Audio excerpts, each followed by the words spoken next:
নাম তার তুহিন মণ্ডল, পিতা আব্দুল মজিদ মণ্ডল, গ্রাম তার চাপড়ার বড় আন্দুলিয়া, জেলা নদিয়া, রাজ্য পশ্চিমবঙ্গ, দেশের নাম ভারত।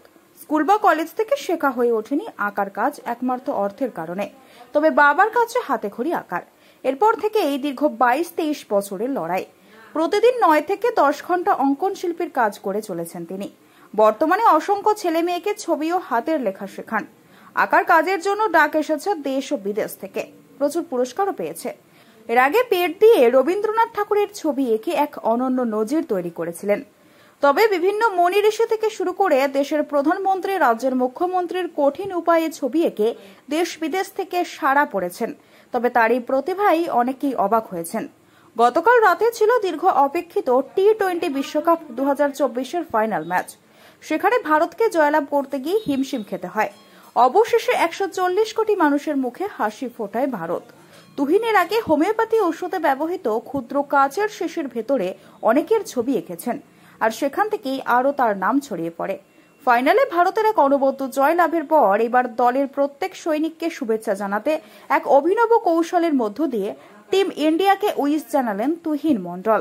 তিনি বলেন, ভারত আমার মহান দেশ। আমি একজন ভারতের নাগরিক। আমি জানি প্রতিভাকে সাফল্যের দোরগোড়ায় নিয়ে যেতে গেলে কতটা লড়াই করতে হয়। তার এই জয় শুধু ভারতের নয়, সারা বিশ্বের জয়। আমি টিম ইন্ডিয়াকে পেট দিয়ে লিখে কুর্নিশ জানাচ্ছি। তবে তুহিন দুস্থ পরিবারের সন্তান হলেও থেমে থাকেনি। তার ইচ্ছে শক্তির জেরে আজকে তিনি একজন সফল অঙ্কন শিল্পী। প্রতীক্ষার পর গতকাল রাতে টি-20 বিশ্বকাপে 140 কোটি মানুষের মুখে হাসি ফোটালো টিম ইন্ডিয়া। আমি তুহিন মণ্ডল, পেশায় অঙ্কন শিল্পী।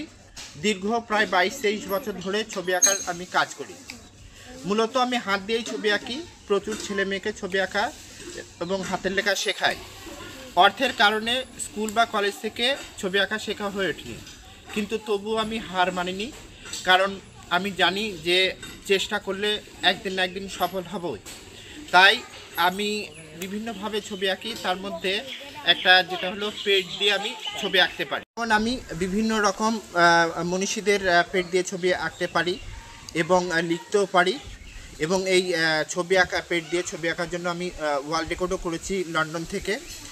এবং এই ছবি আঁকার জন্য ভারত তথা ভারতের বাইরেও আমি সুনাম অর্জন করেছি। তাই ভারত মাতাকে সম্মান জানাতে আমি টিম ইন্ডিয়াকে এই জয়কে কুর্নিশ জানাচ্ছি। দীর্ঘ প্রচেষ্টার পেট দিয়ে শুভেচ্ছা জানাচ্ছি। পাইল স্টিল ফার্নিচার। আপনি কি স্বপ্নের বাড়ি তৈরি করেছেন কিন্তু ঘর সাজানো নিয়ে চিন্তিত? তবে আর চিন্তা করার কোনো কারণ নেই। আজই আসুন পাইল স্টিল ফার্নিচারে। এখানে একই ছাদের নিচে পেয়ে যাবেন নিজস্ব কারখানায় তৈরি স্টিলের আলমারি, শোকেস, খাট, গদি, নিত্য নতুন বিভিন্ন ডিজাইনের সোফা, চেয়ার থেকে শুরু করে ঘর সাজানোর বিভিন্ন আসবাব। এছাড়াও পুরনো আলমারি এবং শোকেস রং এবং সারানো হয়। ঘরকে মনের মতো সাজাতে আপনাকে আসতেই হবে পাইল স্টিল ফার্নিচারে। পাইকারি দরে খুচরো বিক্রেতা। ঠিকানা একটাই, বীরেশ্বর কোল্ড স্টোরের সন্নিকটে, কতুলপুর মিলমোড়, বাঁকুড়া। যোগাযোগ করুন আমাদের এই নাম্বারে 9733175018।